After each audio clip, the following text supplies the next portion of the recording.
good morning, everybody. Welcome to Coast. I am here, and Pags is out doing a polar plunge for the Special Olympics, so we wish him luck on his polar plunge this morning, obviously for a great cause. McLovin will naturally be here at the top of the hour, but just going to be me this morning. And then, again, we will be linked up with McLovin at the middle of the show. But we are going to start with some of the awards that came out last night. Some of these we will end up talking about with McLovin when he gets here as well. But we'll start it off with Coach of the Year. And this one was a little bit of a surprise to me. Kevin Stefanski ends up getting that top spot. And I really thought it was going to be D'Amico. Now, not to say that Stefanski didn't earn this thing.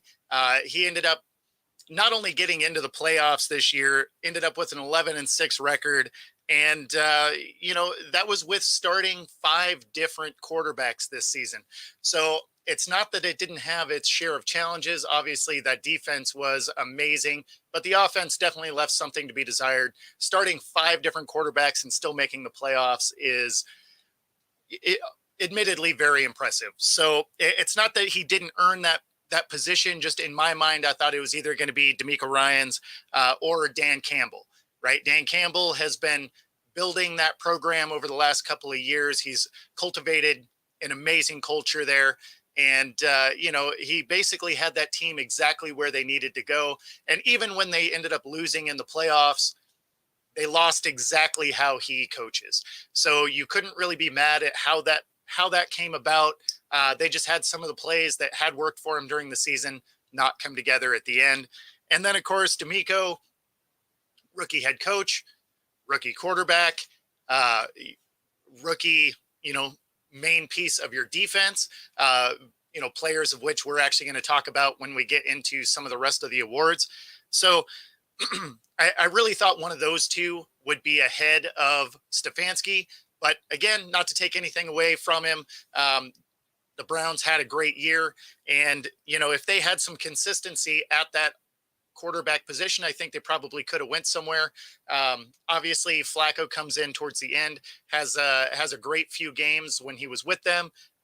Obviously, he ends up winning an award. We'll talk about that here in a little while. But, it was a well-deserved win, but I really thought D'Amico was probably going to get that one.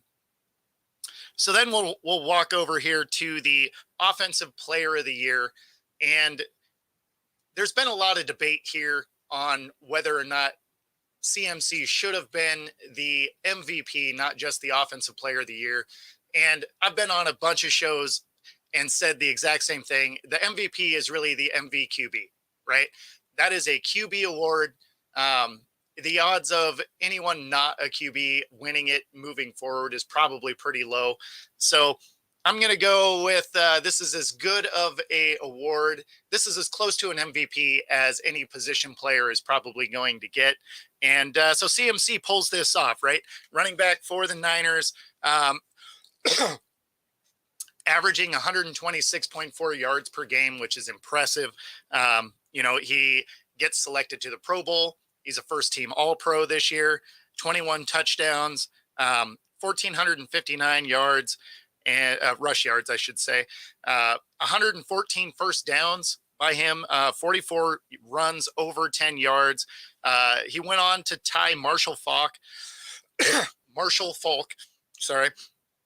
with 15 games with both a receiving touchdown and a rushing touchdown in the same game. And that's tied for most all time, and became the 3rd player to have 2,000 scrimmage yards in a season for 2 different franchises.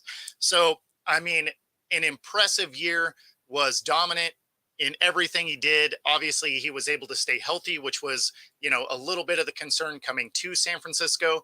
So, I mean, amazing year for him. Definitely earned the Offensive Player of the Year. Debatably could have been the MVP of the league if the MVP wasn't so geared for quarterbacks, especially when you look at the impact that he's made for this team. Could he have beat Lamar for that? I think he honestly probably could have. But again, we will get to the award here in a little bit as well. We're gonna jump over to Defensive Player of the Year. This is another one where I thought maybe a different guy could have won this one. Myles Garrett goes away with the victory here. His first time claiming this award. He's been in the conversation for a number of years, so good to see him get over the hump, obviously. But I really thought T.J. Watt probably earned that award. That being said, you can't go wrong with Myles Garrett here. He was seventh overall in sacks with 14, so that's a little bit lower than you would expect. But the Browns led the league in defensive efficiency, and of course, he was the centerpiece of that, allowing only 267 yards per game, 3-and-out rate of 32.9%. So they led the league in both of those categories. Second in pass rush win rate at 30.5%. And he was also facing the third highest double team rate. So he was getting home despite the fact that he was one of the more double teamed players in the league. So you have to appreciate what it is Myles Garrett was able to do. Again, I thought TJ Watt had a real shot at winning that award. But that being said, I don't feel bad that Myles Garrett won it. He had an incredible season as well. So, I mean, obviously, either one of those guys would have been a good fit for that award last night. All right. So then offensive rookie of the year, CJ Stroud obviously takes that down. I don't think there was any debate of who the offensive rookie of the year was going to be. CJ Stroud absolutely came in and balled out, played at an exceptionally high level, putting up 4,100, just over 4,100 yards. And that was only in 15 games. So he did get hurt and miss a couple of games. He would have set, for all intents and purposes, he would have set the rookie single season passing yardage record, because he ended up finishing third despite missing 2 games, only behind Andrew Luck and Justin Herbert. So, you know, man, excuse me.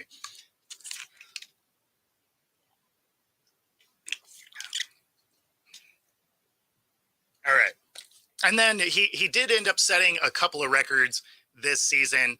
His 470 yards week 9 against the Tampa Bay Buccaneers was the most by a rookie. His playoff win makes him the youngest rookie to win a playoff game. And he overtook, I believe it was Mike Vick for that award, or for that spot. Also makes him the first QB taken in the top 2 since 1967 to win a playoff game. So it's been a little while for a top 2 pick to go on to win a playoff game. And honestly, that's not a big shock, because when you are a first or second overall pick, you are generally going to a bad team.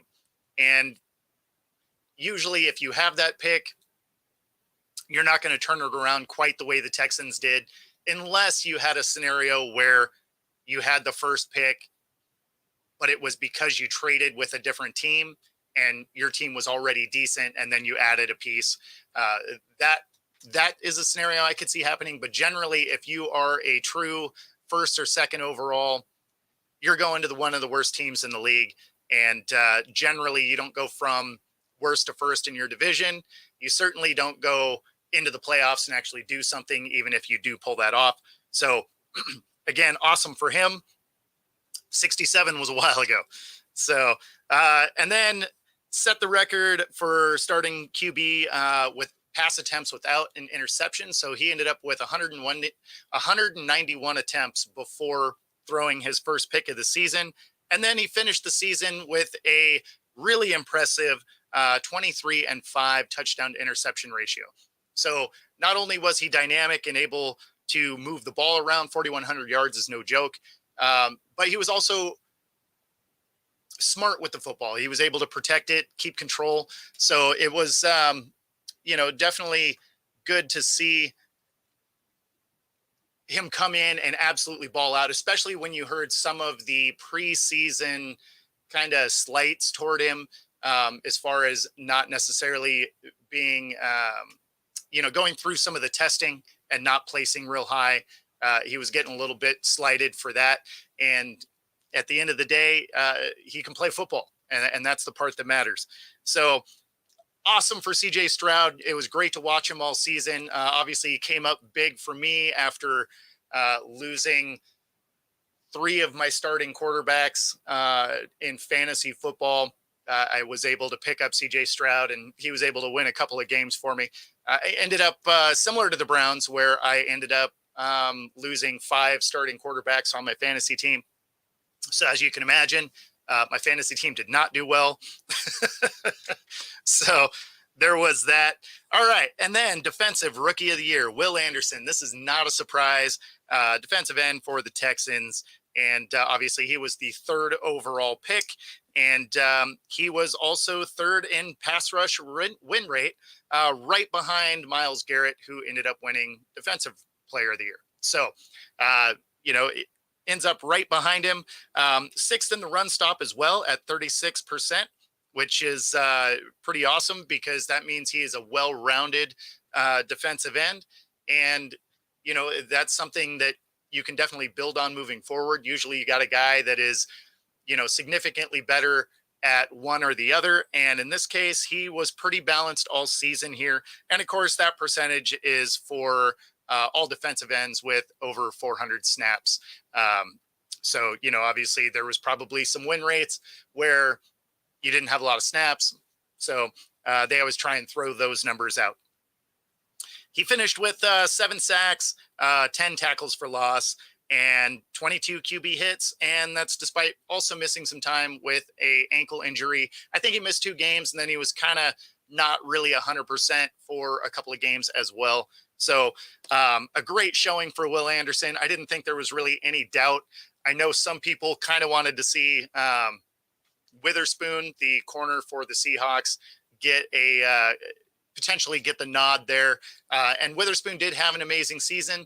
He played exceptionally well. One of the few guys on that defense that, wanted to tackle. It was definitely some interesting situations watching the Seahawks on the defensive side of the ball. But Will Anderson gets the win here. And again, not a surprise. Played exceptionally well. All right. And then we got the MVP. We got Lamar Jackson. Wasn't a unanimous win, but it was pretty close. This is his second MVP. And, he definitely got some heat for the gameplay that happened in that championship game. And I don't really put a lot of it on Lamar. Now, some of it, absolutely, right? You can't throw deep downfield into triple coverage. You're essentially just tossing up a punt at that point. But I don't mind this, him being the MVP. He played really well. A lot of guys were also hurt, not to take away from his win. But usually 3,600 yards isn't going to quite get you there. CJ Stroud actually had a strong case for it for a lot of the year until he got hurt. So there was an outside chance that CJ Stroud could have got the MVP and the offensive rookie of the year, but Lamar gets this one. If you listen to his award speech, it was kind of hilarious though. He ended up getting calling out the Ravens in the way of saying, hey, thanks for getting the deal done. And, now he's up here getting his award. So it does. And not to take away from his 3,600 yards, his 3,678 that he threw this year actually was a career high. So it definitely was, his better year. He was smart with the football, didn't turn the ball over a lot. This was a team that should have been able to get into the Super Bowl, though. Everything was kind of teed up for them to have that success. They signed some free agent receivers. Their defense was, absolutely awesome. They were the lowest scoring points allowed defense in the league. So, there was a lot that was going into this team having success. And then they get into that and they abandon their run game. And so, again, none of that is particularly on Lamar, which is why it didn't hurt his MVP, bid here because at the end of the day, a lot of it was game planning. Obviously, he can't control if somebody fumbles going into the end zone, so some of those things aren't on him. The interception certainly was, but again, congratulations to Lamar Jackson with his second career MVP trophy. And now the only thing missing on his mantle is a Super Bowl trophy. So we will see what they can do next season. And, obviously we're gearing up for KC and San Fran on Sunday, which is going to be awesome. All right. Looks like I'm.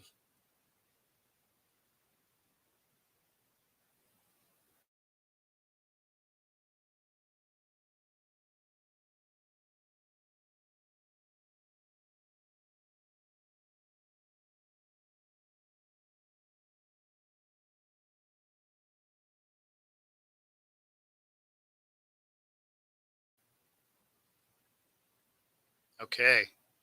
Sorry, guys. I'm having a little bit of signal issue this morning. So it is something I've been working through. Uh,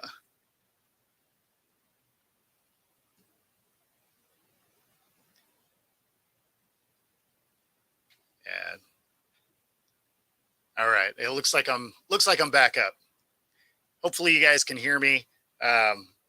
Got yep, definitely have some weird signal stuff going on. All right. So, comeback player of the year. This one was a little bit of a surprise to me, and this was Joe Flacco gets this award. I thought this was it kind of felt like Gino's award last year, and I didn't love that one either. I mean, you're not really coming back from anything other than not being good. Right? I mean, Gino hadn't he had lost his starting spot, had been a backup for a long time, comes back, has an amazing year, right? But I thought in that year, like Saquon, right, coming back from significant injury, I thought he would have been a better spot for that. And this one here, similarly, Joe Flacco comes back and he doesn't play bad, right? Like I'm not saying that at all, but he only played 6 games, had a 14-9 touchdown to interception ratio. So nothing impressive there. It was a 90 QBR. So again, nothing too impressive. Um, he did throw for 300, just over 320 yards a game. So I mean, it's not that he was bad, right? But I don't know. It felt like this was going to be Damar Hamlin's award, comeback player of the year, right? After what happened last season, to come back and be able to play. Now, obviously, he didn't play a lot this year, and it really didn't have anything to do with his injury last year. He was getting less play time anyway. Some of the other guys had played better. So it's not the injury that necessarily took any playtime from him. So I think his lack of just on the field time this season is ultimately what made it so that he didn't win that award. But I really thought that Damar Hamlin was probably going to get that one, and but Joe Flacco gets it, and it was kind of funny if you listen to an interview of Joe Flacco earlier in the a few weeks ago, I guess. Don't want to say earlier in the year, if 3-4 weeks ago, when he was in the conversation for this award. And even he said he didn't really get it. It was just lack of opportunity. He's like, what did I come back from, the couch? So, and he's kind of not wrong. But again, he gets that win. I'm not mad at it. He did definitely come back from having a rough run with the Jets, right? He did not play well with them. So I do think that, he didn't necessarily just come back from not playing, but it is definitely something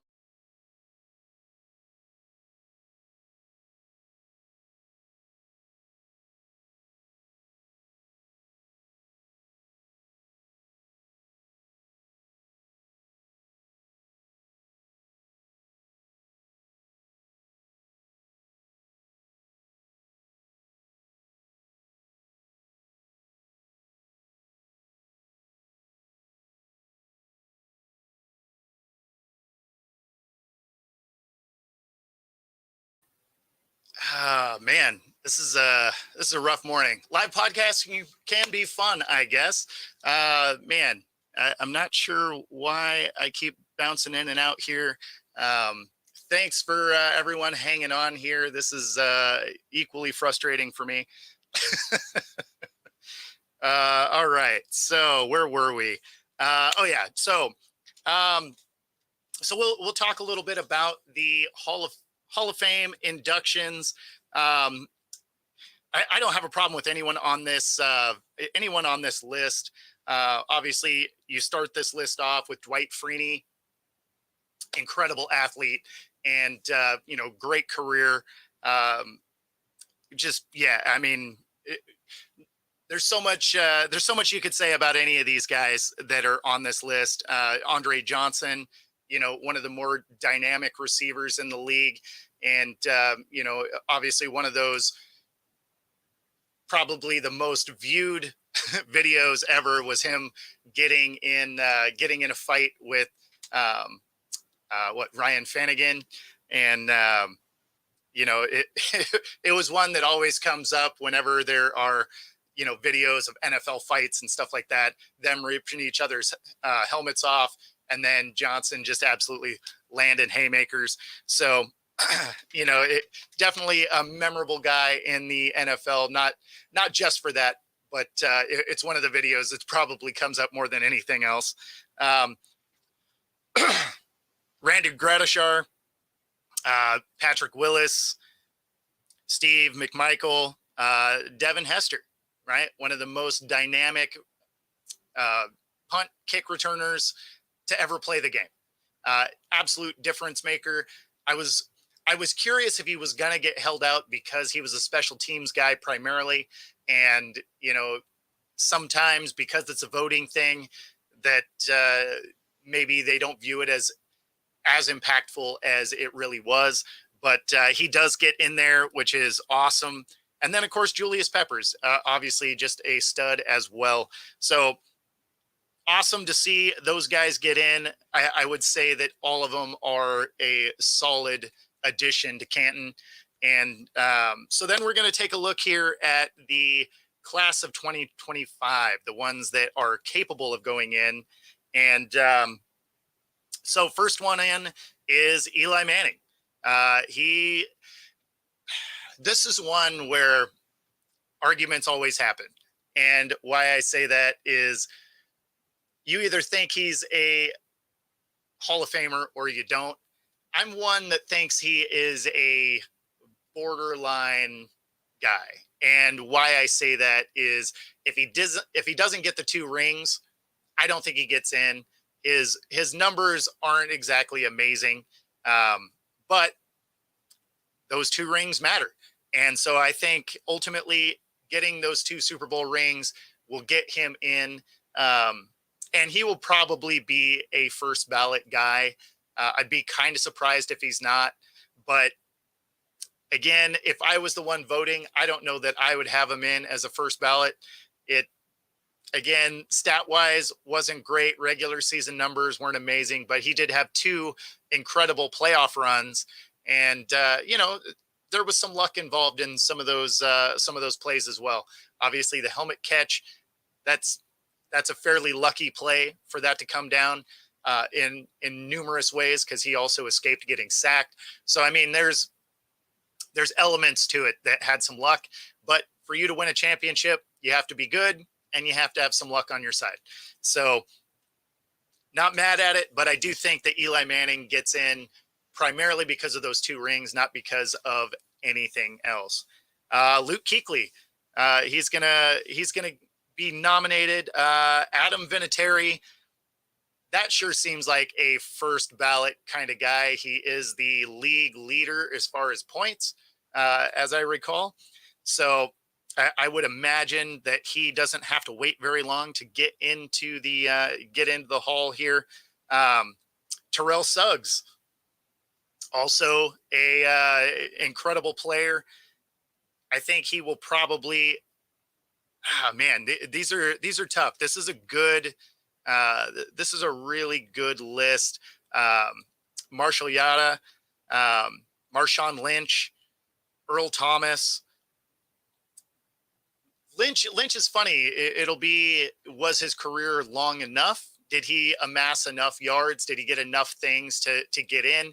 If it came down to impact, obviously during the time he was there, um, I don't know if there was any more brutal a runner than Marshawn Lynch. So does he get in on a first ballot? I don't know. Does he eventually get in? You would think he probably will. Um, Earl Thomas, again, he's one of those guys that I don't know if he gets in, especially because it's a voting thing. And you look at how his career ended with Baltimore and just like the weird things that kind of happened right there at the end of his career. Some of those things can definitely keep you from getting the votes that you need to get in. We got Joe Staley, Demarius Thomas, Aqib Talib, Vernon Davis, Darren Sproles, Cameron Wake. This is going to be a really tough list to work through and really decide who it is going to make it in and who is, going to be waiting another year to have another shot at it. But this list right here definitely has some names that have a shot at being a first ballot Hall of Famer, and we'll see how that goes. But man, I'm looking forward to seeing which one of these guys, especially if Manning doesn't get in. Some of the hype and commentary that's going to be around that will absolutely.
Man, I apologize, guys. This is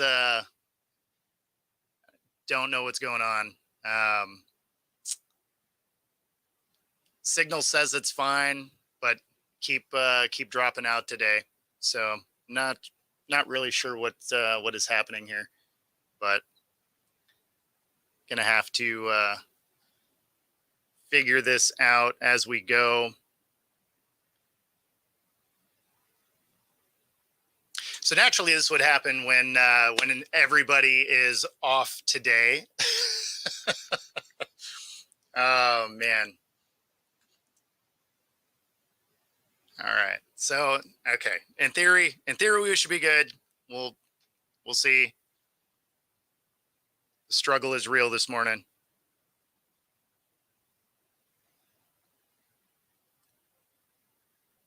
All right. Looks like we're good. Hopefully you guys can hear me. All right. Chargers hire Shane Day as QB coach, a position that he held with the Chargers in 21 and 22. He was the offensive pass coordinator this last season, but Mike Florio actually thought that Colin Kaepernick might get brought back in to be the quarterback's coach.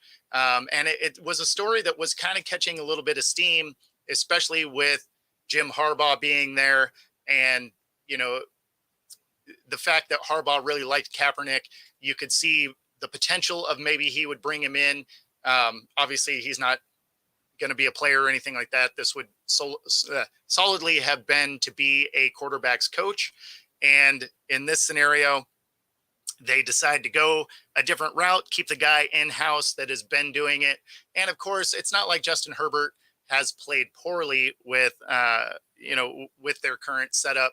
It was their defense that really kept them from winning games. So when you think back to this last season before he gets hurt, they were putting up, I think it was close to 28 points. They were, just right around 300 yards passing. So, I mean, it was a good season, and it has been a progression with Herbert getting better each year. It was just unfortunate that the defense was not very good.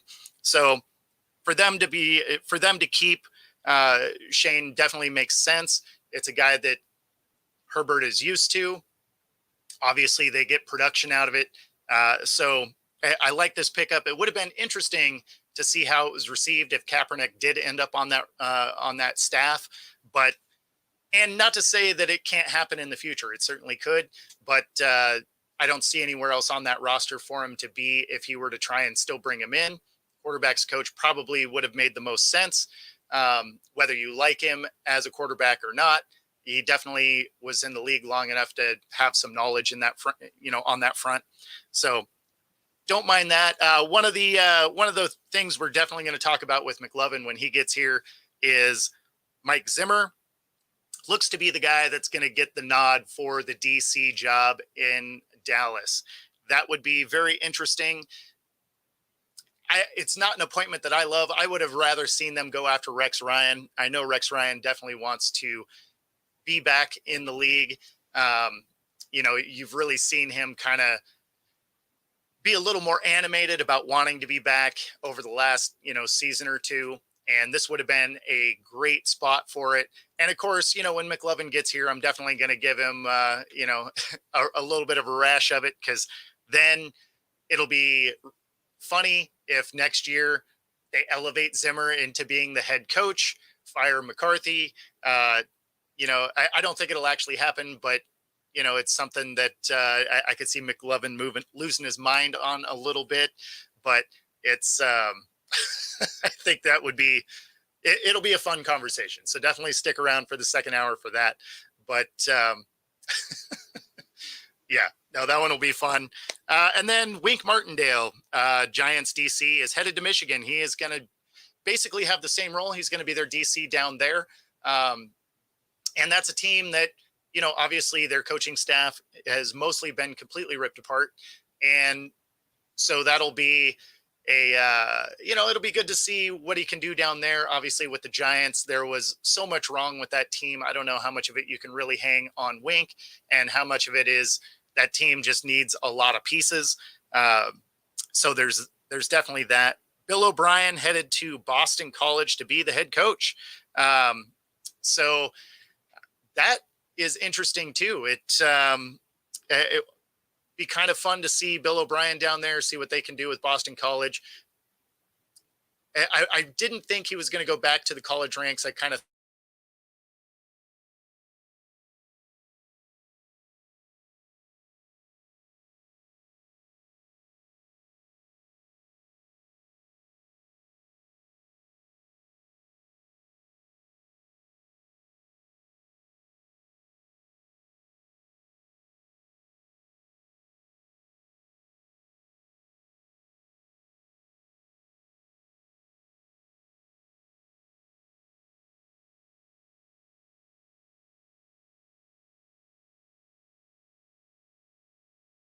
Boston College would probably be a good. Oh man, I got the buffering wheel again. This is killing me today.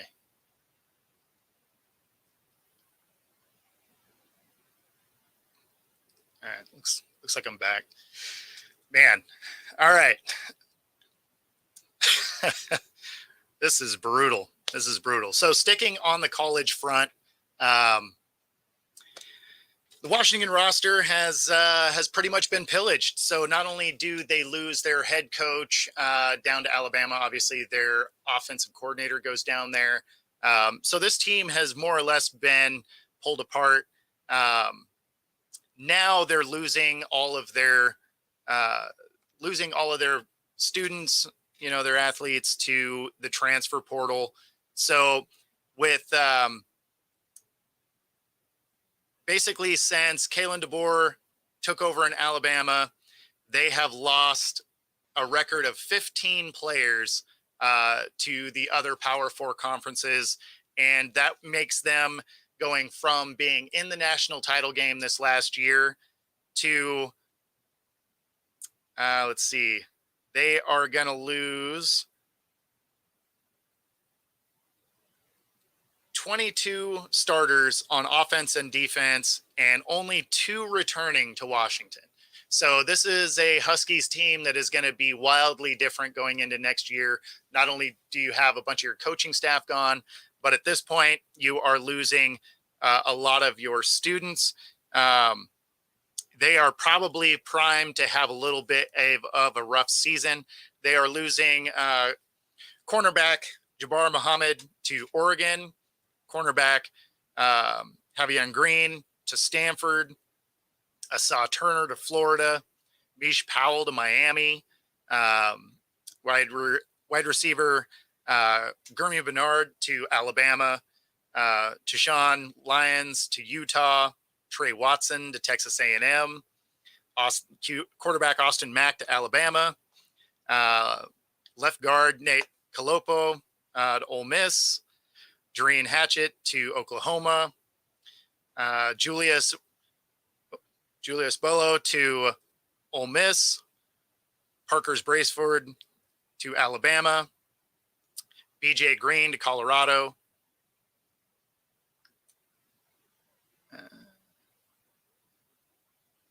Noah Carter to Alabama, Ethan Barr to UCF.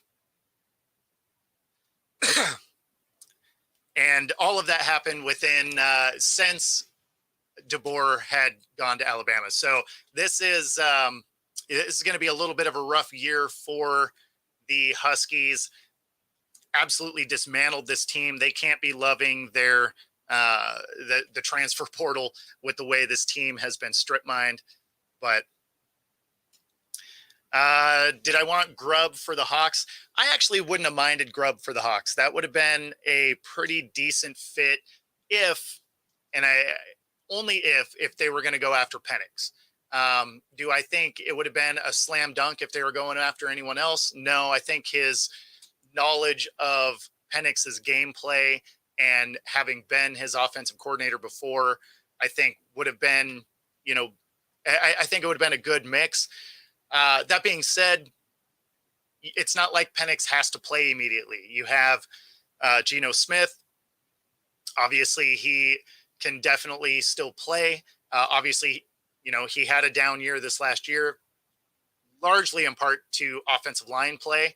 But I think if you're going after a quarterback, something like a Grubb would have been smart. But we'll see where they end up. And Huskies will be every team's gimme win next season. You're not wrong. You're not wrong. It's unfortunate to see the team kind of get strip mined the way it was. Definitely seemed like they were going to be able to keep some of that talent, although unfortunately, changing into the new conference, losing your head coach, losing your OC, losing other position coaches as well. At this point now losing 22 of your starters and only retaining 2 scholarship kids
Man, I'm getting really close to having to run this from my phone.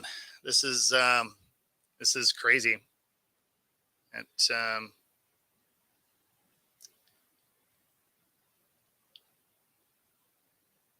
I don't think I've had I don't think I've had my signal drop in and out like this on a live show as of yet. So I guess I've had a pretty good run, doing this for the last year and a half, not having one where it just continually came and went. I've lost power a couple of times. That was kind of interesting, but yeah. So if you're watching along, I apologize for the technical issues today. It's been a little bit of a problem. Um, just doing a signal test to see if I see what's going on.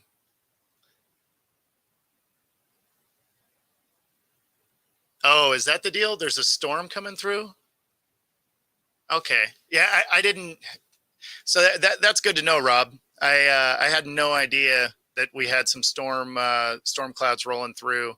That actually makes a ton of sense now because yeah, I mean we'll be going along just fine, and then the signal just absolutely drops out to nothing. I get the globe with the line through it, which basically means it's zero fun.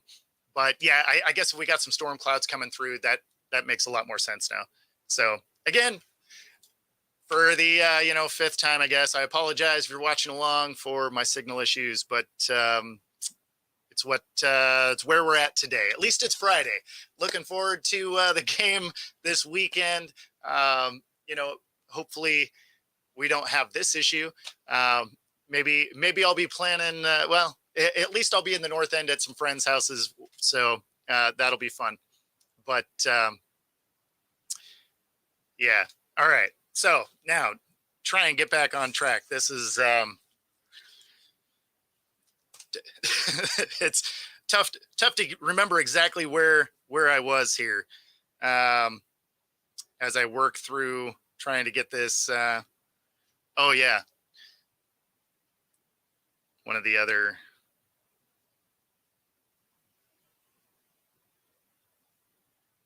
All right.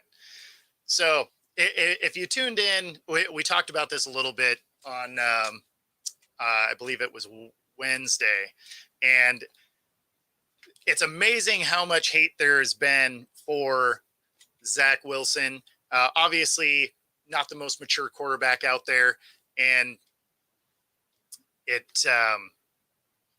some of the things that your assistant coaches and scouts and in this case saying I'd give up a 2-week stay at the Best Western is that's not a ringing endorsement of the kid at all.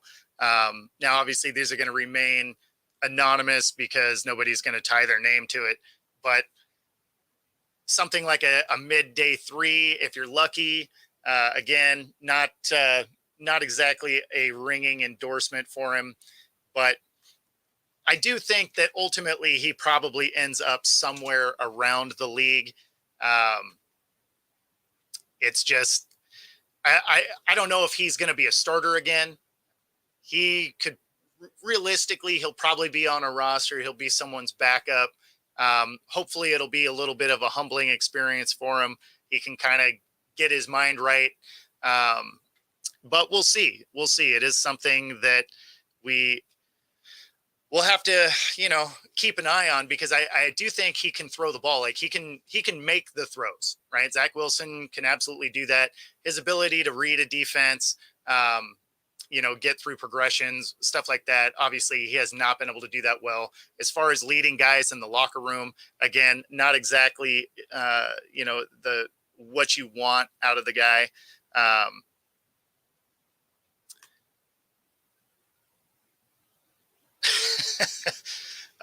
Hawks backup, him and Gino, former Jets. I mean, I wouldn't want him in as a Hawks fan. I wouldn't want him in the room. That would be pretty hilarious, but I can't imagine that that's probably that's probably not the way that's going to go. I mean, anything's possible. They are going to lose Drew Lock most likely due to uh, you know he played well enough. I think that he's going to get a deal somewhere. So they're going to need a backup, especially if they don't go with a quarterback in the draft. It makes you think that they probably will this time around, though, just because they're picking 16. The draft is pretty deep. So I think they could go after a Penix or a Bo Nix or something like that. Obviously, they're not going to get, the first three guys. Those guys will be long gone by then. I don't see them moving up to get anybody. But I mean, I don't know if he was cheap enough, I could see a team taking a flyer on.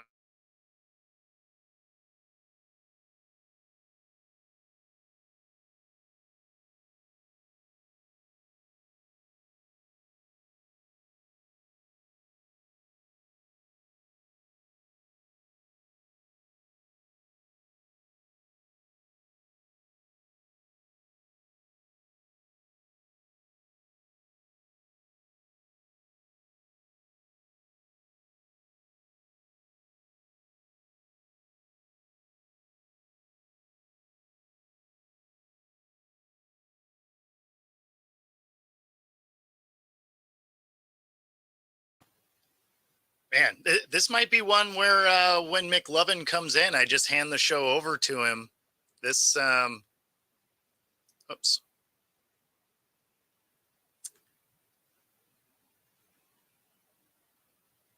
Yeah, this is great. I hope this is a huge storm that's coming through because this is a little bit ridiculous here.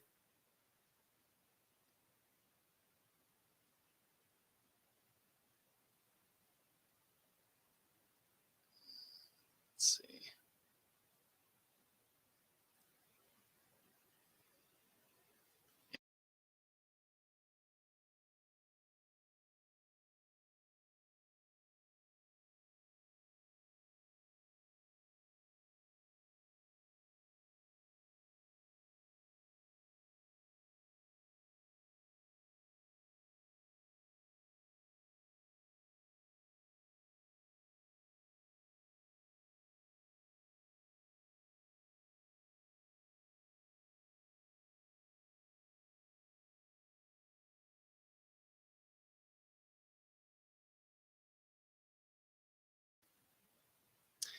All right, so this is a little bit crazy. I haven't had to deal with this on a live stream, but I think what I'm going to do is I think I'm going to try and restart everything, and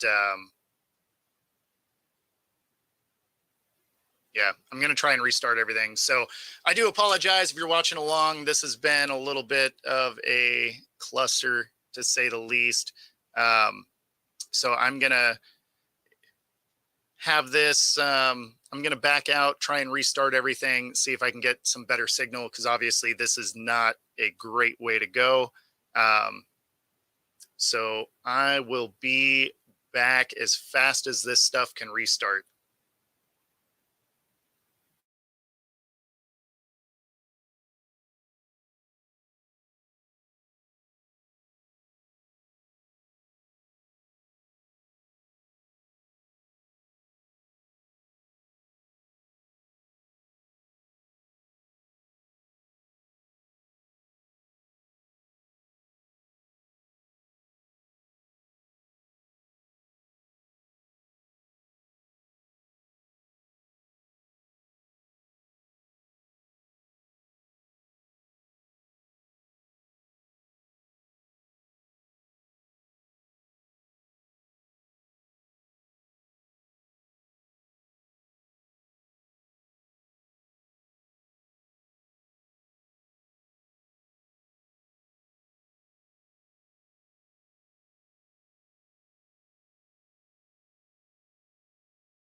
Okay. So, in theory, maybe that'll help. Man, I I hope so.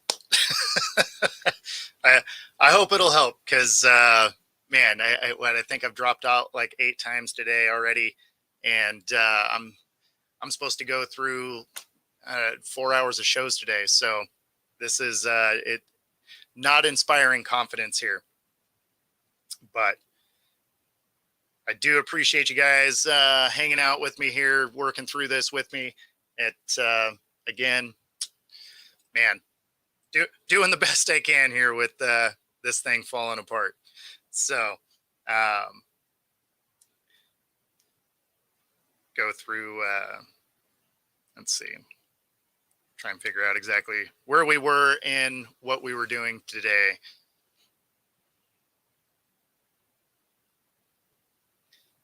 In fact, we're close enough to the top of the hour. Let's just let's do our top of the hour commercial while I try and figure out exactly where we were, and we'll see you right on the other side.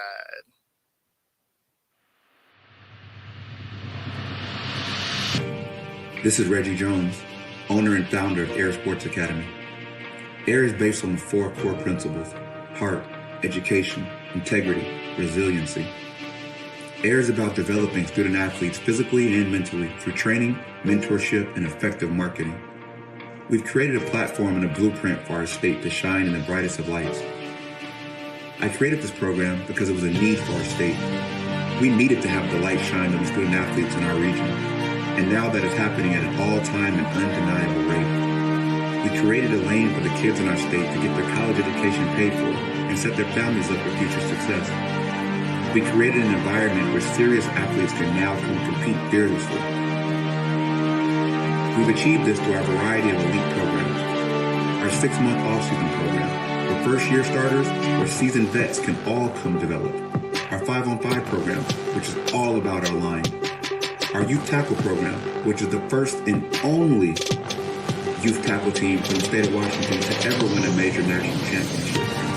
Our 7-on-7 program, which is ranked top 10 in the country every year. Our high school 11-on-11 club tackle program, which creates a unique and much-needed opportunity for our kids. Our college prep program, which allows our graduates to come back from college and prepare for the upcoming season. Our track and field program, which creates an opportunity for our young air boys and air girls to continue to get faster. When you're a national program, you receive national respect, which is why when you look at recruiting boards and top player lists from around the country, you'll always find players from Air on those lists. Which is why college coaches from some of the most prestigious schools around the country come into our facility to recruit our players. The Penn State, Alabama, Oregon, Stanford, Florida State, the list goes on. Our players are being recruited, offered, and committing to some of the top schools in the nation. The experience our players and families receive is second to none. We offer a competitive brand of sports at Air. We are the ball. And with that comes great responsibility. Heavy is the head that wears the crown. This is Air. Hey, McLovin, how's it going, buddy? It is going wonderful. How are you today? It's been a weird morning already. I keep having my signal drop in and out. So at some point you may be by yourself. This thing has come in and out on me probably 6 or 7 times already today. So it's been a choppy program on a Friday, but definitely wanted to chat with you about Mike Zimmer being your guy. Yeah, it's a second go around, right? So I'm hoping the second go around will be better than the first. Sorry, I did that out loud. It's okay. Look, he's not a bad coach, right? He's got a pretty good defensive mind. Yes. He didn't obviously, the whole thing with Minnesota, and of course he got out of there. I think he got a little toxic out there for a while with him in Minnesota. My only thing is I just hope he doesn't bring that kind of toxicity over to the Cowboys. We got enough of it already. I'm just saying, man, there's a lot of craziness. So not as bad as what's going on in Eagle Land. Those dudes are really toxic, but don't tell Philly I said that because they'll probably be in here in about 10 minutes. I just find the funny thing is that the color of their uniforms is green and the color of toxicity is green. Let that sit in for a minute. Just let that sit in for a minute. But no, on all honesty, though, we'll see what he does. They got the right players, they got the right talent, and let's see what he can do with that. I'm going to guarantee you, I'm not going to guarantee, you can't guarantee. I'm going to foresee that possibly he will at least keep the cornerbacks attacking the line of scrimmage. I'm thinking they'll have GPS trackers on the cornerbacks to actually, find the receivers. So I expect a little bit better, but time will tell. The regular season is going to tell. I mean, you'll know right away, right? Like if there's a defensive drop off, there's a problem. But I mean, like this next year seems like your last real year of the window that you have. Right. Because I mean, from there, I think it's going to start to unravel. Guys are getting older. Contracts are coming up. I think it next year is that it definitely is that Super Bowl or bust kind of situation. Yeah. Well, the one thing that, I will say about the Cowboys, they don't have to worry about people coming over here to poach our coordinators. I mean, ain't nobody want these people. They did though, right? You lost Kellen Moore, you lost Dan Quinn. I mean, the coordinators are leaving. Kellen Moore was a gift that he left. Dan Quinn, regular season Dan Quinn, I needed that guy. Playoff Dan Quinn, yeah, you can have that one. You can have the playoff Dan Quinn, and I'm pretty sure that's what's going to happen between him and Cliff Kingsbury out there in Washington. I mean, Washington just can't get better. And it's just a lack of choices, right? They make bad choices. It doesn't matter. Even with the ownership groups, they just make bad choices. Like seriously, the only ones that make worse choices than the Cowboys or the Washington Redskins. And maybe now the New York Giants, with them thinking that they want to ride the Andrew Jones train or the Danny DeVito train, they did make a good choice. I feel like in their head coach, I think Dable is still a good guy, but I don't know. Yeah, I don't know. I guess the jury's out on that, right? Like he wins Coach of the Year last year. It was kind of a train wreck this year. Right. I don't know. I guess we'll see. I think it's going to be one of those. He's going to have a kind of a short leash this next year, right? Like if it starts off like it did last year, I think he's in trouble. Right. I don't think we in the Zimmers of the world and the Brian Shanahans of the world, those are the guys I guess that Mike McCarthy likes. I don't think anybody else is going to like him, but Mike McCarthy likes him. So I'm just waiting for Jerry just to get rid of him and elevate Mike Zimmer. Bring in a new guy, and take us down a different approach. They're elevating Mike Zimmer. Yeah, it's going to happen. But I mean, but really, I mean, it doesn't matter who you bring on that defense or really even on the offense, because at the end of the day, man, it's still Mike McCarthy's team. And right now, and he's playing the last of the contract. Yes, he has been offered an extension, but Jerry did that wame thing with what's his face? Yes, with Garrett too. So, and that's probably one of the things I actually like about Jerry is before I'm going to give you a great contract, let's see how you do in this next contract. That way, I have an out if you suck. Sure. Or if you don't, or if you don't do anything better than what you're doing now, and hopefully it will make them try harder to get that extension, right? So they want to do better. Yeah, I mean, you're supposed to ball out on your contract year, whether you're a player or a coach. It's funny though because whole ball out year. Just for the entertainment value, I think McCarthy gets fired and Zimmer is now your head coach. And that's even suckier, man. It's just a recycled pile of crap. But that's why I really don't even care at this point. Literally, I don't care. I went through this cycle and went through this phase. After the first decade of losing, the second decade I started to wise up and I started to say, I'm gonna be more protective of my feelings and my emotions. I'm gonna still love the Cowboys. They're still gonna be my team forever. I'm never gonna leave them, but I'm gonna protect myself because it just hurts eating that much humble pie. That's why I'm fat. I have eaten a lot of humble pie. And Bo, you can only eat so much humble pie, and then you realize, you know what? I'm tired of eating humble pie. If they suck, okay, they're just gonna suck. I mean, I can only control what I can control. As a fan, you can only control. Like, I think, I forget who was saying it, but remember when they say as a fan, you can only control what you can control? No, Well, that's for sure. That's for sure. No, and that's why that song, long neck cold beers never broke my heart, right? Like diamond rings for football teams. Like it's, So at this point, I have resigned myself to the fact that I am 51, fit to be 52 this year. And I figured Jerry is in his 80s. He's got about 10 more years left in his life, unless he cryogenically freezes himself like Ted Williams did. So I'll be about 62. And then maybe Steven will take over. And hopefully Steven will not be like his dad. Maybe Steven will want to go a different direction and actually be like a Robert Kraft and go get a damn general manager and an actual bona fide coach and let them do what they do. That's not a thing. So maybe I feel like, okay, so I got 62. Maybe I make it to 82, depending on if she kills me or not.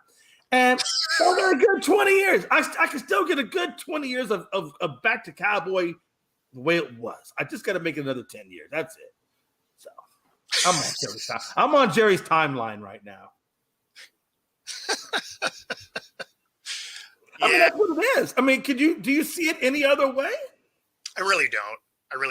It's funny because the things that he does well, he then gets in his own way and messes them up. Yeah. And here's the funny thing. At least with the Cowboys, I know what the problem is. That big pile of crap over there where it's green, they can't figure it out. You got one good year with Nick Foles that came in and got you Super Bowl. Congratulations. Okay, but you can't even win a Super Bowl with Jalen Hurts, and you got all this talent around him. You got the Goddard, you got the defense, you got the coaches, you got all this, but you don't have a Super Bowl win. So they got a lot to figure out over there. At least we know what our but we know what our problem is. But I don't think Pags or anybody over there really knows what the true problem is in that damn locker room. Look at Bo froze. That's a beautiful picture of Bo right there. I got to tell you. But yeah, let's talk about. Let's see what else we're going to talk about. I don't know what their agenda was for today, but we know that there he is. Came back. Look, I was literally going through my mind. Topics. Go to the Rolodex. Oh man, it's been a rough one. Yeah. Hey, just say it one time with me. Aqueous Sagum. No, it's okay. He's not here. You can say it all you want. He's not here to bully you. Oh, it's not that. No, he's not here to bully you. You can say it as much as you want. Aqueous Sagum. It'll make you feel better. The thing is I like the Eagles more than the Cowboys. There it is. Now you have the buffering wheel. You know what? To hell with all y'all. It's damn it, I don't like y'all. Why? Okay, let me ask you this: Why do you hate the Cowboys so much? What exactly is about the Cowboys that you just love the Eagles so much? But they get the worst damn fan base ever. They're a bunch of assholes over there. What do you like about them so much? So I'm not saying I love them for sure. No, you said quote unquote I like them more than I do the Cowboys. You said I hate the Cowboys. I like the Eagles. Yeah, because there's 32 teams, so someone had to fall above. I just want to know the truth. Just give it to me straight. Why do you hate the Eagles, or why do you hate the Cowboys and you love the Eagles? Okay. So we're not going to go with I love the Eagles because that's not a real thing. But the Cowboys, I actually don't have a problem with the Cowboys so much. It's the fan base is ridiculous, and so they're the ones that make it so you're just like, I kind of hope you guys lose, like. So it's not necessarily anything that directly has to do with the Cowboys team itself. It's just we love our team. Sure, we love our team. Hey, there's nothing wrong with that. No, apparently there is, because if you love your team, you get hated on.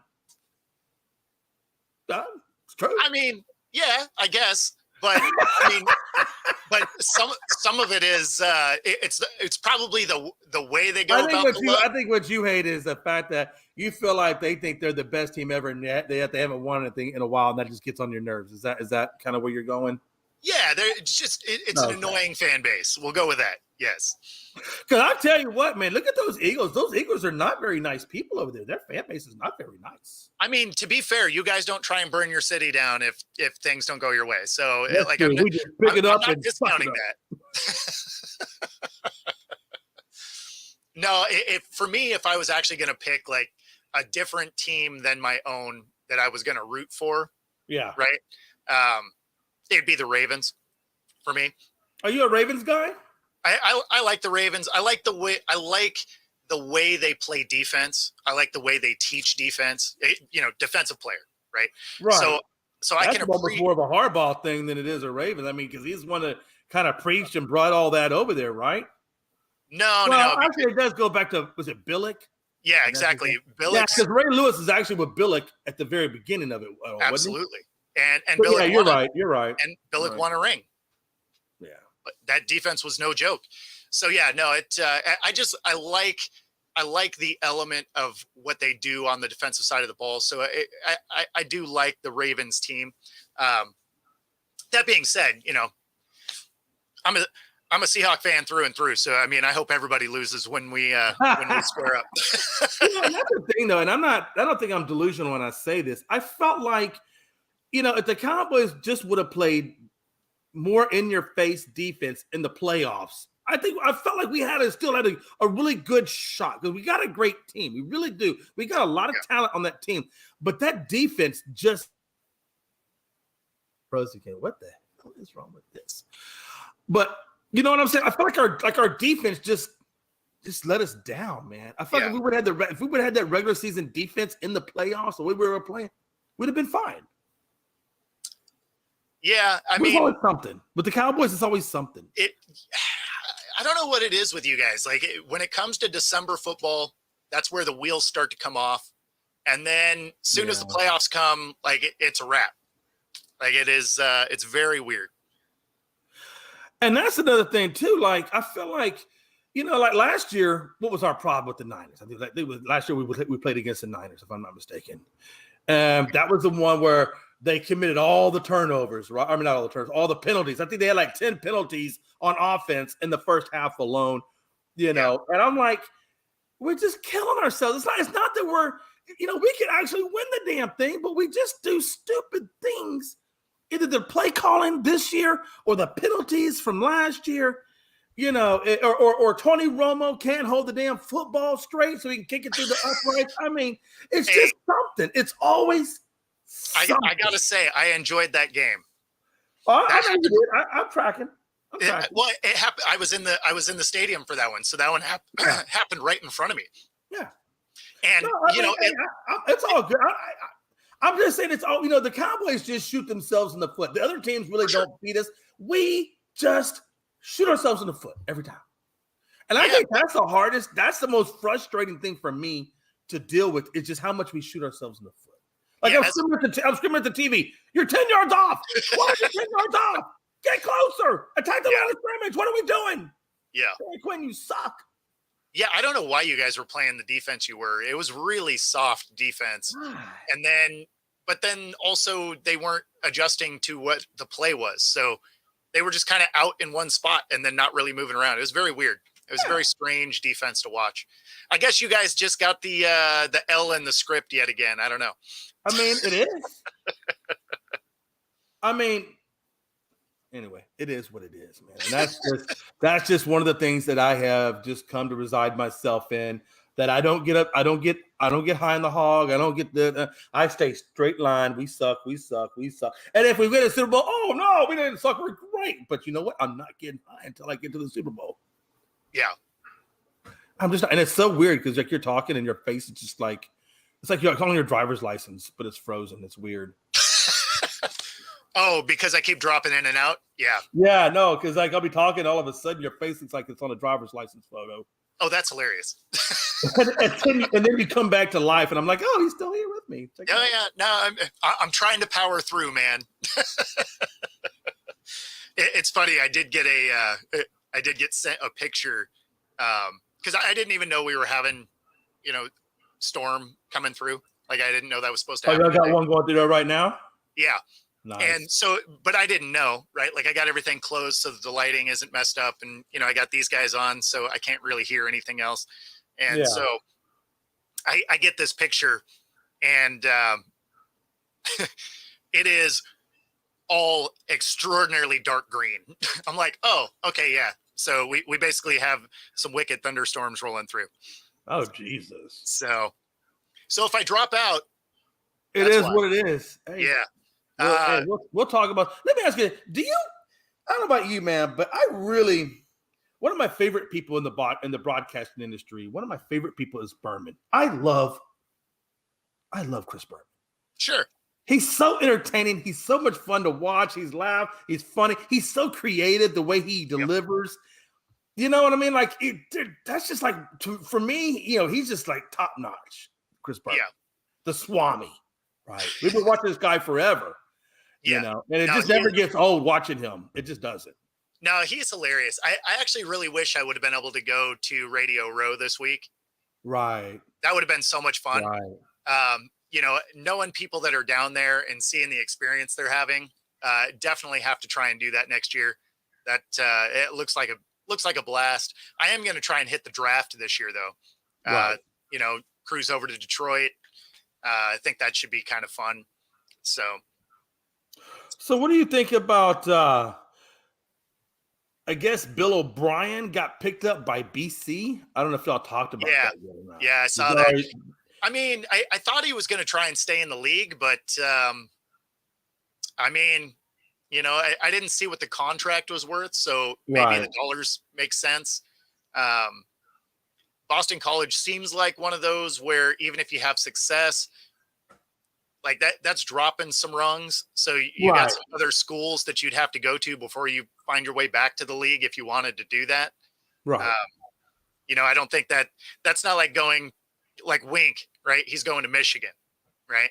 So from Michigan, if you want to come back to the league, like you can do that, right? That'd be an easier jump.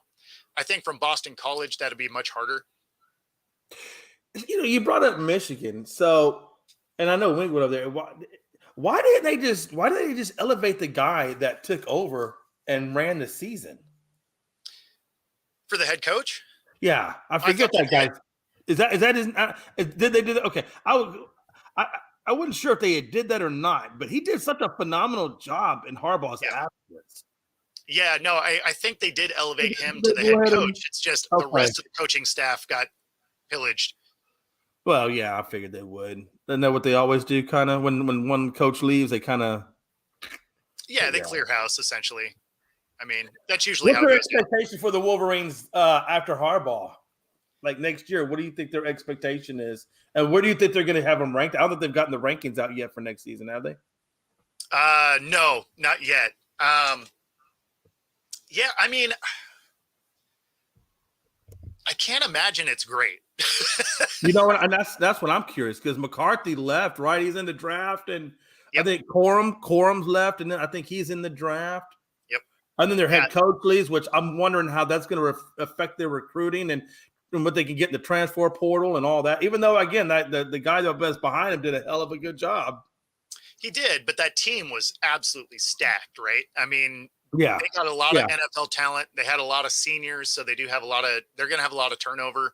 I'm curious to see what happens there. I did touch on Washington's situation, right? The Huskies, because they lose DeBoer down to Alabama, right?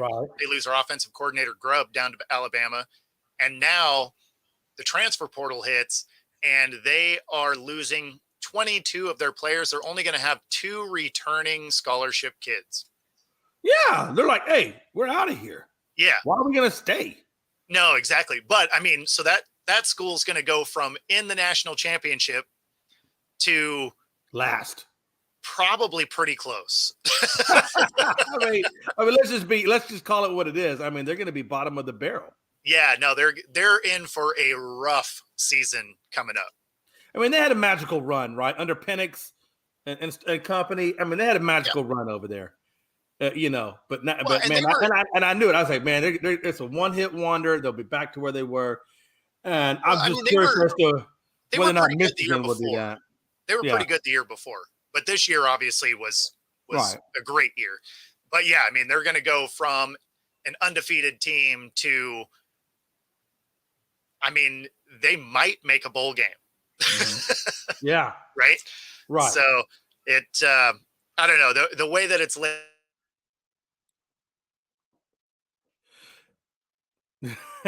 Love it when he freezes up like that. It looks just like a driver's license photo with headphones.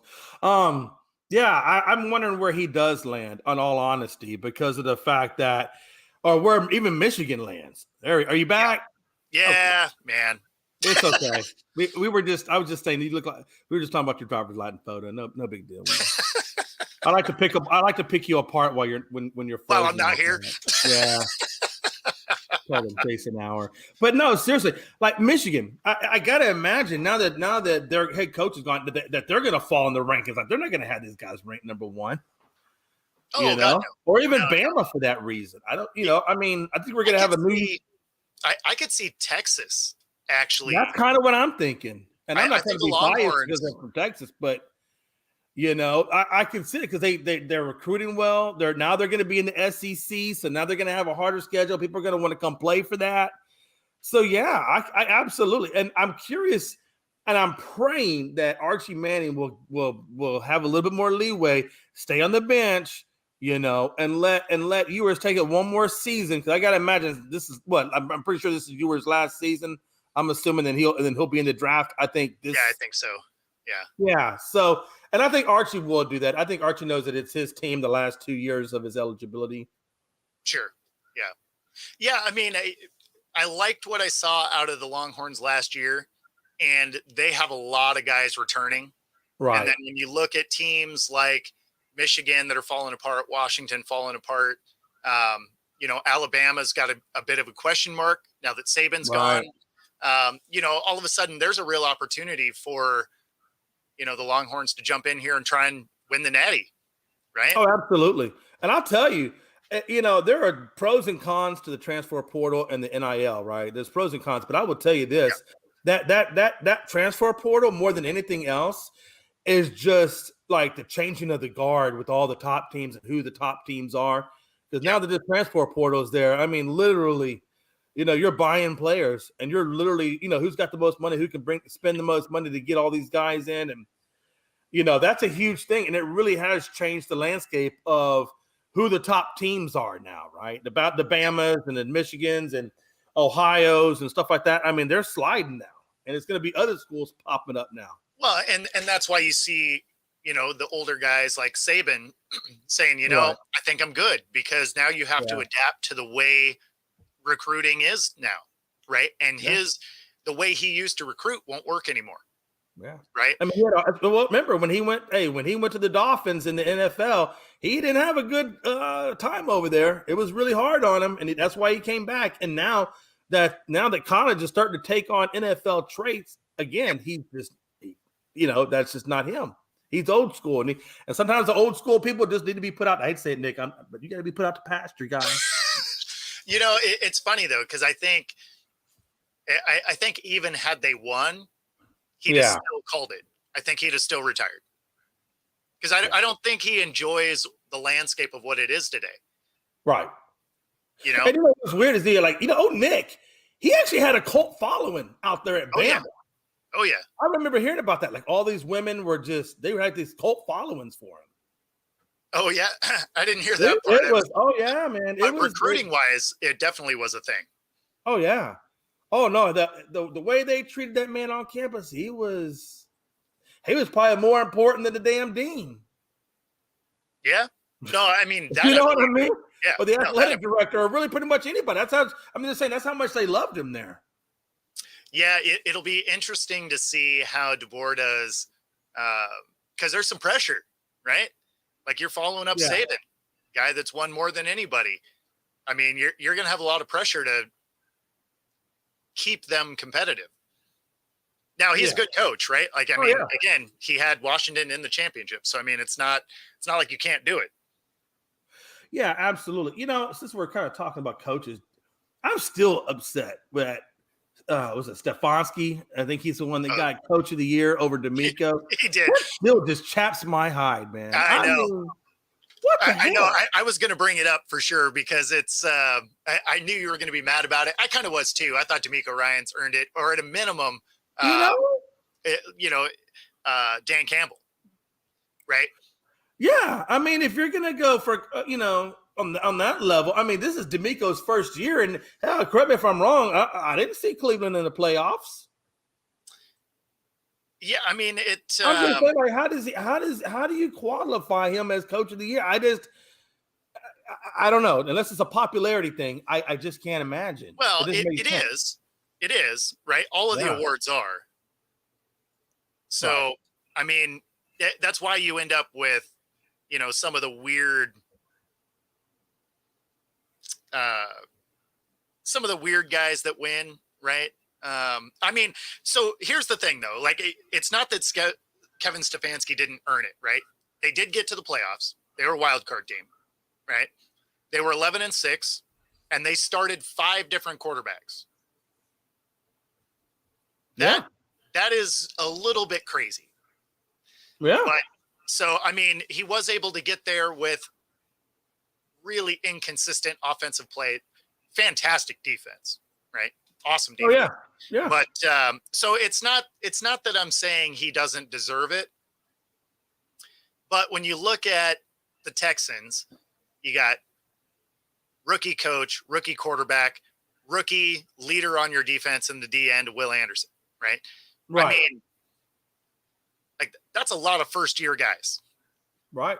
And most of those guys won awards, right? Yeah. You got CJ Stroud winning offensive rookie of the year. You got Will Anderson winning defensive rookie of the year. Right. I mean, it seemed like coach of the year was kind of a shoe-in. Suit, maybe? What's that? So it seemed like it should have followed suit. Yeah, no, exactly. It seemed like a foregone conclusion. Like, I don't know how you don't do that. But, I mean, at the same time, going 11-6 with 5 different quarterbacks is pretty impressive. Well, I mean, I understand where you're coming from with that. And the fact that you were able to get the most out of Joe Flacco. That speaks, volumes too. But I just don't know that it's the volume of that is of the magnitude of going from laughing stock to in the playoffs. Yeah, it's not like you went worse. To me, that's just that degree of it's just I don't know. It blows my mind. I'm with you. I mean, when you go in your division worst to first and win a playoff game, yeah, I feel like you have to be in that conversation. Oh yeah. Since we're talking, what did you think about Myles Garrett over T.J. Watt and company getting defensive? That's another one I didn't agree with. Yeah. I liked T.J. there. It was Myles Garrett's first time winning it, so I mean maybe that had something to do with it, right? Because T.J.'s won it before. Yeah. So because these are a voting type of thing, that does play a factor. Because it's not like the numbers were off the charts for him, right? He was 7th in sacks. So, I mean, whatever.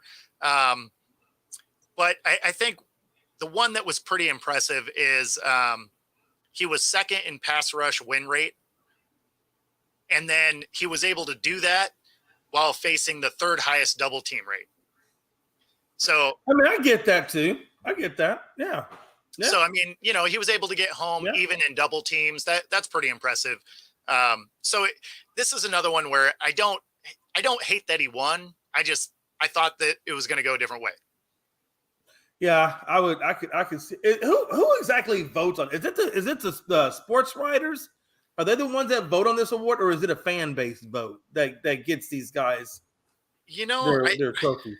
That I don't know for this. Let me Google that. I'm not entirely sure. Because I was curious. I'm pretty sure it's probably sports writers or coaches maybe that maybe have some kind of weigh in on who gets nominated and maybe who gets the wins. Let's see. Yeah, AP Sports Writers. It is the AP Sports Writers? Okay. Yep. Yeah, we need to pay them a visit. Yeah, I mean, they always suck. So I'm just saying. I just feel that way. Yeah, no, I'm 100% with you. Generally don't love the way a lot of these votes go, but and sports writers have a lot of power. It seems like they control the Hall of Fame votes. I think to a certain degree, yep. they control the rankings, right, of college teams and and these awards. I mean, like they have like a lot of more than I think they should. No, I'm with you. I'm with you. Like I would love to revamp this and say, okay, let's do half coaches and half sports writers and have that make up the team or make up the panel of voters. You know what I'm saying? So, for example, if you got 12 voters, that vote on this, 6 and 6. That way I feel like you got at least a little bit of different perspective than just a one-sided media perspective, right? Because if the media don't like you, or you get the emotion out of it altogether and you do half the voting AI and half of it with the writers, because then a lot of the votes are going to be based on stats, right and then you throw that human element in there because they're going to factor in some other things. But I don't know if there's really a good way to actually fix it, but and again, it's not like Myles Garrett isn't deserving of the award, right? Oh, I think there's a way to fix it. The problem is people aren't going to do it. I mean, like I said, I really believe if you have half coaches and half, writers, that can certainly give you a more balanced perspective than maybe their perspective of it. No, for sure. I could actually coach the game. Definitely getting guys in there that are, football guys. Or even, what about even having like old school veterans, football veterans come in and make up the panel? That would be pretty cool. That would be cool. I could get into that. Yeah. Yeah.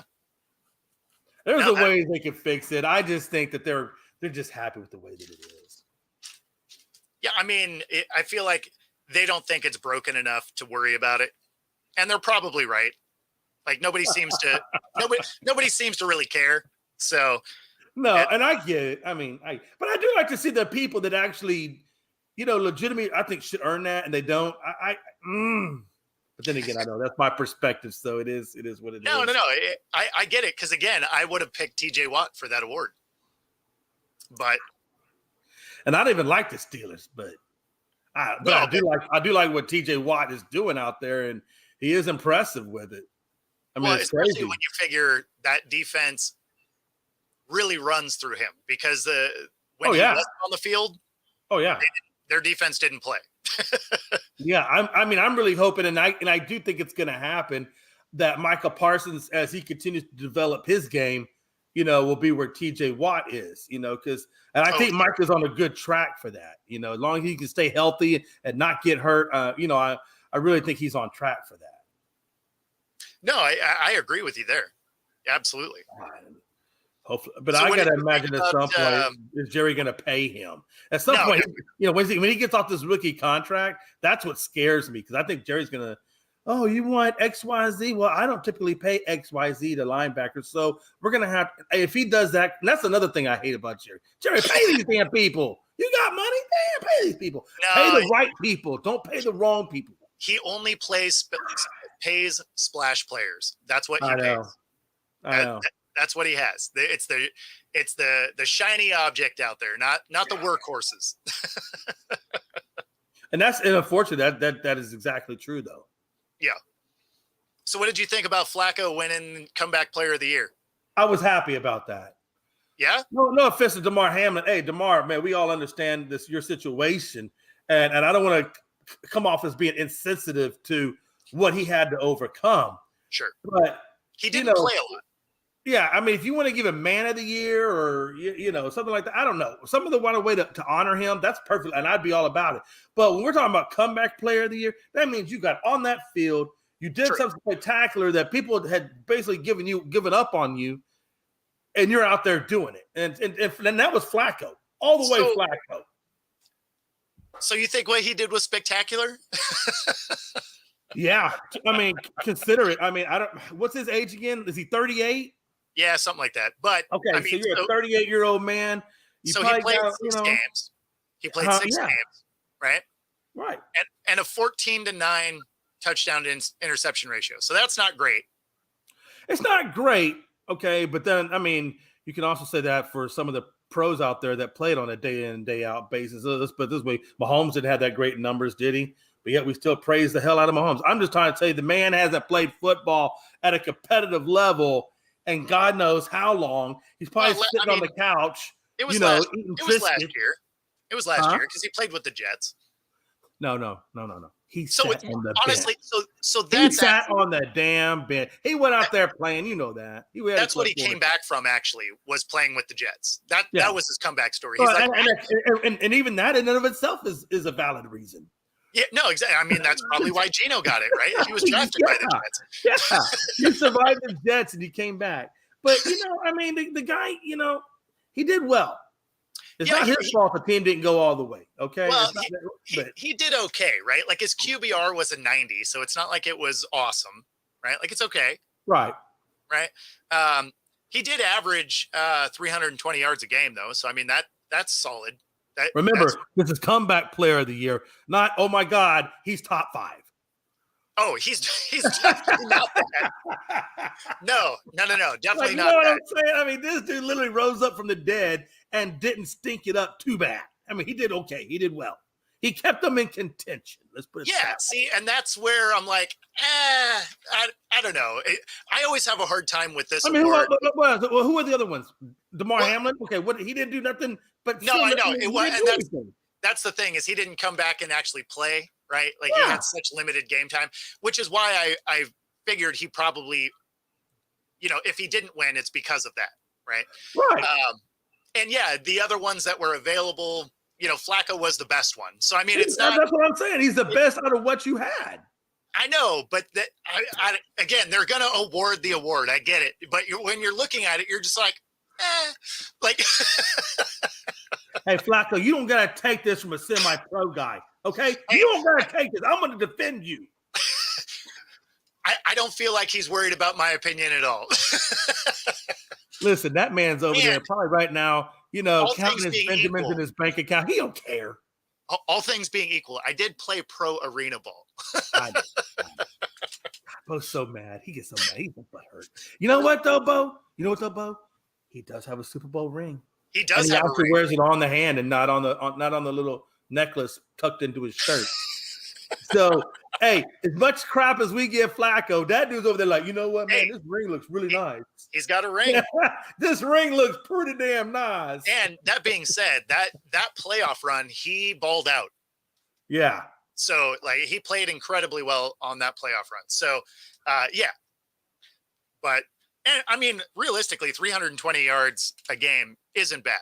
Like that's solid. And he got paid what? I think it was so much money per playoff win that he didn't get to the playoffs. So he didn't get to. I think his total contract value was 4 if he got all the incentives. But I bet you he got around $3 million though. I bet you he got $3 million out of that 4. Well, no, he got. So he did get to the wild card round. He didn't win. Hey, Wardell, I believe you're a Seahawks person, right? Well, I better have Flacco than Geno. Why is all they like? You got a great quarterback. You got Geno freaking Smith. Okay, he's okay. Yeah, he's okay. We got a great quarterback over there. Come on. Yeah, no, Geno's decent. I mean, Dak is decent. He just look. If you got first, second, third tiers, if you want to break it down that direction, man, Dak's probably like third tier. No, I agree. I was actually going to say he's in between third and second tier. Yeah. No, I would say that a guy like Geno could do basically what Dak has done with the Cowboys. With as much talent as that team has had and the defense that it had, he probably could have done very similar stuff. So Geno had everything he needed. He got 3 great wide receivers, decent tight end, and a decent running back, and a halfway decent offensive line. He had everything he needed to be successful. No, exactly. And so that's why I say, like, Dak is he's okay, right? Like there's Yeah. nothing. He really is Romo, right? I mean, statistically, if that's it, yeah. I mean, I Romo obviously wasn't about as good of a broadcaster as he is a quarterback. well, I mean, the thing with Romo is he did the same stuff. Is he was good, and then the playoffs came, and it just for whatever reason it falls apart. And then when you look at their careers side by side, you're like, okay, they both have, one or two playoff wins, right? Like not just for whatever reason, their careers really mirror each other. Well, they do, honestly. And it is what it is, man. Like Dak, he's not a gap field quarterback. No, He's a franchise quarterback, but he's not top tier franchise. I mean, no, like he's every bit of a franchise quarterback. He's just not an elite quarterback. But it always tells me like these guys, like the market dictates their money, not their talent. I mean, if you're 100%. like, a better than 500 quarterback, you're probably going to get paid the quan. Yeah, no, I would agree with that. They, for whatever reason, when it comes to quarterback pay, if you're the franchise guy, it resets every time. Right. Like literally. I don't know why. Like it shouldn't, but it does. Right.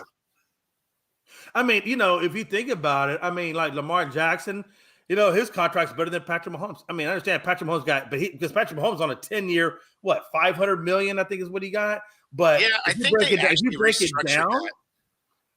I think they restructured that last year. Did they restructure? So he got more money? Yeah. Okay. I think he has more money sooner. Okay. Let's see. Signed a 10-year, $450 million. Was it 450? I thought it was 500. Was it 450? Yeah. Well, that's what this is saying. Okay. That's but but their endorsements, that dude's loaded all the way around. Oh yeah. They're not. Man, I can't. I mean, every time I turn around, I see Mahomes in a commercial. Every time I turn around, it's like left and right. Yeah, let's see. We got restructured contract, new deal, 210. Let's see. Yeah, so 52.65 million. So that's what we're getting a year, 52. That's what it'll wrap up at. So yeah, so the restructure would have him getting, let's see. His cap hit will be 44, then 46, 42, 60, 44, 44, 50, 52. That interesting. Did he make 60 million at one point? Yeah, 2027, which honestly, 2027, that'll probably be almost what they are at that point. You're right. I mean, with the trajectory that it's going right now, you're right. I mean, we are. And that was my question. At what point does this insanity stop, or does it ever stop?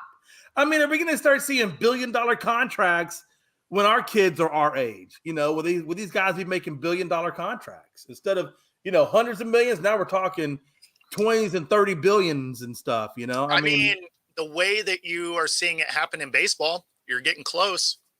Yeah. Right. With Ohtani getting 700. So, I mean, it's entirely possible. I don't think you'll quite get there. I think you're actually kind of seeing you're probably about 10 years from the top of where this league will be. Right. And the reason I say that is the demo isn't changing is the problem. Like our age group, around our age group and older are who watch the sport. The kids are more likely to watch someone playing Madden than actually watching the game. And so I think you're actually seeing kind of the end of the biggest high for this league. Now it's still going to be wildly popular, probably still the most popular sport. So I'm not saying that it's going to drop off or anything, but I'm saying you're looking at it as you are nearing a plateau of where they can grow, which is why they're putting so many more games in foreign countries and really exploring the European division, stuff like that, is because domestically you're about as saturated as you can be. Because you got to figure, look, I understand that as much money as the NFL makes, but even they have to have a threshold where, player contracts are more than what they're bringing in, No, because the And I might be advertising, wrong on that. I mean, I'm not a financial guy, so I might be wrong. advertising dollars wise, Yeah. there's no way. I mean, so Okay. prime example of that. If you're looking at the Super Bowl this year, a 30-second ad is $7 million. Oh, wow. Okay. So Yeah. that's one game, right? And you know how many commercials are going to be in that game. And those are A lot. $7 million a pop for 30 seconds. Damn. Could you imagine that? God. So, I mean, they basically print money. So, I mean, that's not the issue. What it is, at some point you're going to hit the top of where it is you can go. And unless there's a big resurgence in viewership with younger demos, that's where you're going to see the league kind of plateau out. Well, I tell you what, man, it pays well to be an athlete, don't it? Even if you're bottom rung, you're sure, getting paid a lot of damn money. Yeah, if you can get that NFL crest, absolutely. Although you really kind of have to get off your rookie deal. You do. You're right. I mean, you can't go in, be there for a year, and get out. That's not enough money to change your life, really. But if you can get in and get through that rookie deal, right? That's where the money actually is. Yeah, it's always in that second contract, especially if you ball out. Exactly. Take Michael Parsons, for example. Like, his rookie contract probably wasn't that much, but now that he's obviously done as well as he's done, he's going to want that money. And there's going to be teams out there that will absolutely give him top shelf money. Yeah. If Jerry doesn't want to do it, which I think Jerry would be completely stupid if he doesn't give him the money. No, I'm with you. I'm trying to see exactly what the rookie deal is. I think it's like $600K. Oh, I'm sure that's probably what it was, $500,000 or so. Yeah, but when you figure you're paying taxes in every state you play in, right? You got to have financial guys. You got to have accountants. I mean, you actually use a lot of money playing. Right. So, I mean. And are you saying that you lose a lot of money? Are you talking about from the player perspective? Yeah. Is that like just due to like hospital bills or stuff like that, like when you get hurt or agents? Are you talking about the agents that you got to pay and things like that? I mean, like, you have agents, and there's actually a lot of kind of different overhead that you don't encounter as a normal person. I mean, so because you basically have to have a full-time accountant, right? Because usually how stuff like that works is like if you're playing, you got to pay taxes in every city you play in because that's where you earn the money, right? So I mean, there's now your yearly taxes, stuff like that has to do with the state you live in. But when you earn in a specific location, a lot of times you got to pay taxes in that location. So and then minimum is 705. Now, not to say that that's not a lot of money. That's still a ton of money, but that's not necessarily life changing, right? If you only play a year or two. Yeah. Well, yeah, no, I understand what you're saying. And then you got to figure all the nutritional supplements that they put in there, or all that stuff that the food they're dieting and all that kind of stuff and all those kinds of people. That stuff adds up too. Yeah, right. Like if you have your own nutritionist, stuff like that, like you got your own personal trainer, or some of these guys have trainers. What they say, I think at some point they were saying like LeBron puts about $1 million a year into his body. Yeah, about $1 million to $1.5 million every year. Yeah. So I can see what you're saying, where it can get expensive. For sure. But with LeBron money though, $1 million. No, well, and that's the thing is, once you get into those second contracts, or if you're elite, then you're getting crazy money at that point. Oh yeah, but because then you're also getting endorsement deals, and I mean, People are just handing you cash. Yeah, and you gotta constantly look for tax brackets because once you get to a certain income level, obviously those taxes are be killers. So you gotta start finding places to hide your money, and yeah, it's crazy. I always go back to that one Jerry Maguire. People don't understand the pressures of $54 million carries with it. I mean, there is some of that. There is some of that. People understand the pressures. I mean, I want to find out. Hey, I would love to find out. Right? All I need is, I don't need nothing. Just give me an accountant. Don't give me that crazy. All I'm going to do is pay for my accountant. I'm good. Let him do his job. Let him find my tax shelters, and we're good. But then you got to make sure he invests in the right stuff because they can lose money too. They can lose you money too if you're not careful.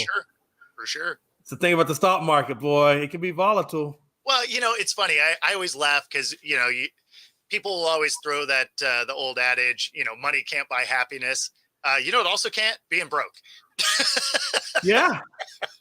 Yeah. I mean, literally, go down to some of these tent cities and stuff and see how happy they are. They might be loaded, but I mean, yeah. I don't know. I look at it this way. I would rather, if I had the choice, I'd rather cry in my Escalade than in a Honda. Hell, Honda. Right? Yeah, that's pretty good living. What's wrong with the Honda? I like a Honda. It's a pretty good car. I mean, if you're going to be depressed in both, you might as well be comfortable, No, right? I know. I just didn't want to alienate our viewers who may be out there driving Hondas right now because as soon as, that whole mental health thing, man, I got to keep everybody pumped up, Bo. Come on. Oh, no, I'm just saying if you have the option of the two. No. Did you just hear what Bo said? Bo said a Honda is a horrible car. I got a Honda. I mean, they didn't hear any of it. I've been dropping out since the beginning. They're not still watching anyway. Hey, by the way, Honda, we will totally be accepting of endorsing you if the money is right. Do not let the opinions of Bo detract you. That's right. Allegedly, people might be happier in their Cadillac instead of a Honda. We don't know. Just allegedly, we'll put it out there. Don't sue the show. Hey, don't worry, man. Pag's gonna have to have a conversation with you. You might get a side discussion. Now it'd be from Mac though. Oh God, that'd even be worse. Mac just looks like that kind of guy. Like Mac be cool, quiet, calm, and chill. But you say the wrong thing, I think Mac be on your ass. Well, if he does it today, it'll be great because my connection would drop out anyway.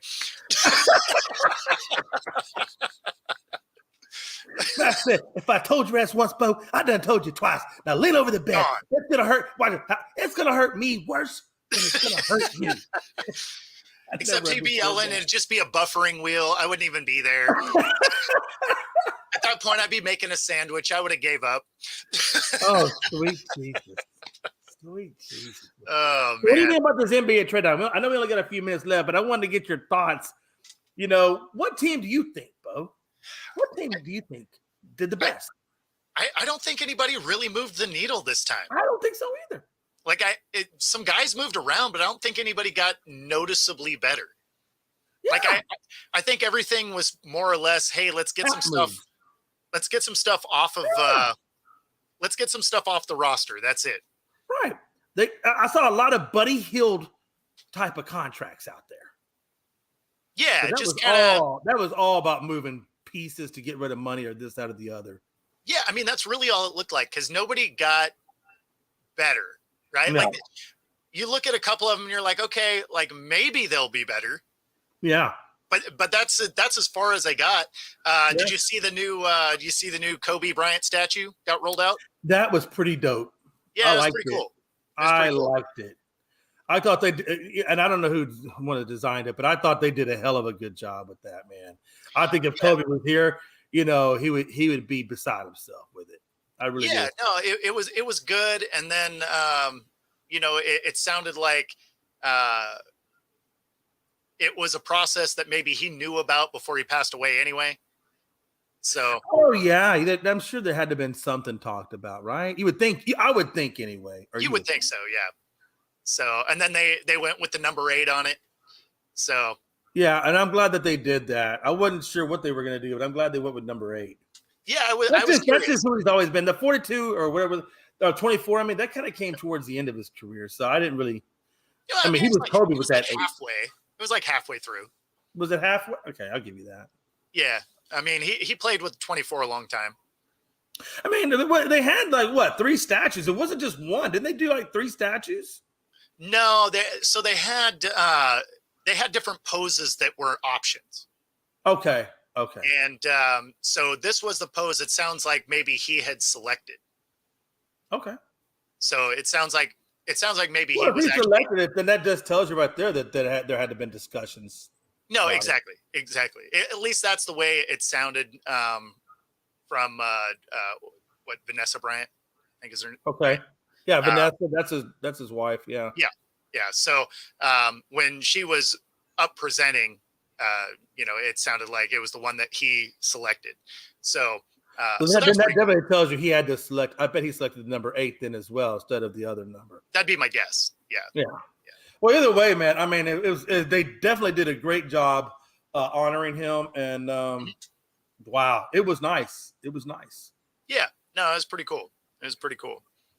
And it's sad that Kobe's gone. I missed. I hated Kobe when he was playing in the league because that guy was just a killer at it. But man, what a great human being. Oh, without a doubt. Yeah. No, that was just a terrible situation overall. But I mean, you still see the effect of him, around the league, certainly in business endeavors and stuff like that. As far as the mentality he took in and out of everything he did. So, it's definitely a terrible situation how he passed away, but very cool rolling out the statue. Yeah, absolutely. And that's another reason why I take cars. I mean, I'll fly if I have to, but I don't trust any of that stuff. I'm the kind of guy, if I can, I would take a bus, a train, or a car. Yeah, I mean, but I know that's unrealistic in some cases, but man. Well, yeah, of course. But I mean, in that one's case, it was his private pilot for his chopper flying into dense fog. Like that wasn't exactly a smart decision. Yeah. I think that pilot should have said, "Yo, Kobe, man, we're not making this one. We're turning around going back." Yeah. I mean, and even though Kobe was mad about it, I mean, at least he'd be alive and, having the ability to be upset about it. Yeah, exactly. Well, I mean, that's one of those hindsight's 20/20, right? Like, obviously, if he'd known the outcome, probably wouldn't have done it. Yeah, I would have. Yeah, absolutely. And I know. I mean, because sometimes hey, we got to get here, we got to be here, and people are sometimes that pressure of time to be someplace. Sometimes that overrides, what we should be doing. Yeah, being smart, and I mean, we don't know what was said in that cockpit. We don't know what was said between Kobe and the pilot, or what pressures were being put. You don't know anything. Yeah, exactly. Exactly. But I do know that sometimes, I think, and I do this myself. I let time run things rather than like level-headedness and decision making. Yeah, I mean, sometimes events get missed. I mean, and you're always mad about it, right? Because when you plan stuff, you generally expect yourself to be able to make it happen. But there's definitely been times where it's just like, things don't go the way you want it to, and you're like, okay, well, if I really haul ass, I can get there. And then and then you get a ticket or something dumb, or and it's just like, okay, no matter what I do. So now as I get older, I'm just like, yeah, I'll try and make it so that I can leave when I can, and then I get there when I get there, right? Yeah, like, I can control what I control. If I left on time and I'm late, is what it is. Yeah, no, seriously, because I will tell you, I've done that too, and now wisdom has taught me that it doesn't really matter, Jay. It's gonna be okay. Yeah, just do it I mean, but I had to get older to really understand that lesson. That was a hard lesson. Well, yeah, you usually have to learn it a couple of times.